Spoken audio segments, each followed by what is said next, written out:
pauwi na kami tapos kami pagaling. Ako, bata pa kayo ko. Yung taon sa grade 2 ata ako.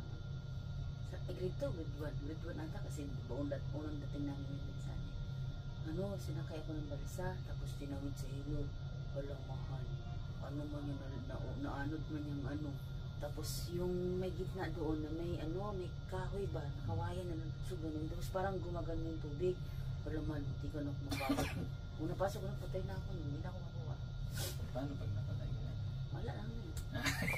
Ngayon, ano, walang tumulong mahal. As in, natuwad talaga yung balsa. Tapos ako, maliit ko pa, ano mo, ginawa ng mama ko. Tumakbo yung mama ko. Tapos, ano, hinabol lang ko, takbo. Tapos naabutan ako ng mama.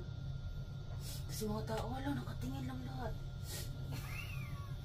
Tapos yung isa na yung parang ka-close namin, alay, nubad niya, naka-print na siya, lawlaw pa yung niya. Kasi ano na, naunahan na siya ni mama eh. Mama, bilis si mama naka-ano eh. Ba't nagubad pa siya? Ay, Hindi malayo kasi ano. Siyempre pag matulungan ka ng pawis. Tsaka naman, medyo malayo yung ano na, ilog, malaki yung ilog eh. Kaya pag bumaha yun, grabe kalalim. Meron din siya sa amin. Tapos nung pangalawa, ang tawag sa amin yan, ano eh, Wawa River. Ayun, gadugtong yun ang Wawa River. Wawa River din siya. Yung sobrang laki na.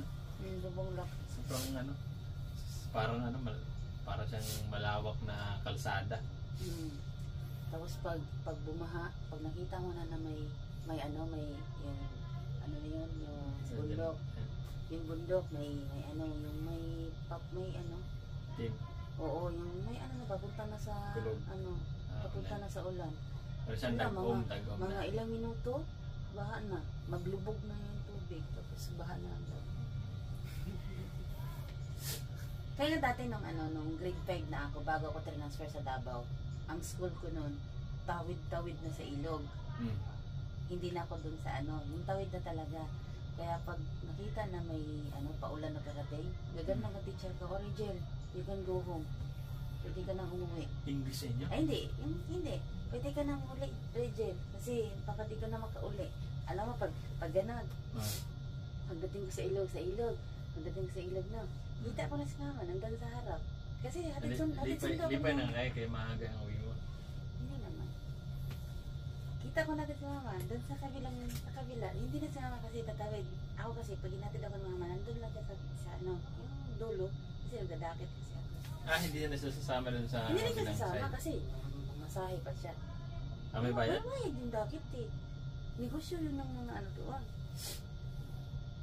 Nagaganan ako pag nakasapatos, nagsasapatos ako ng natin. Nandun na mama. Kita na yan, gano'n na.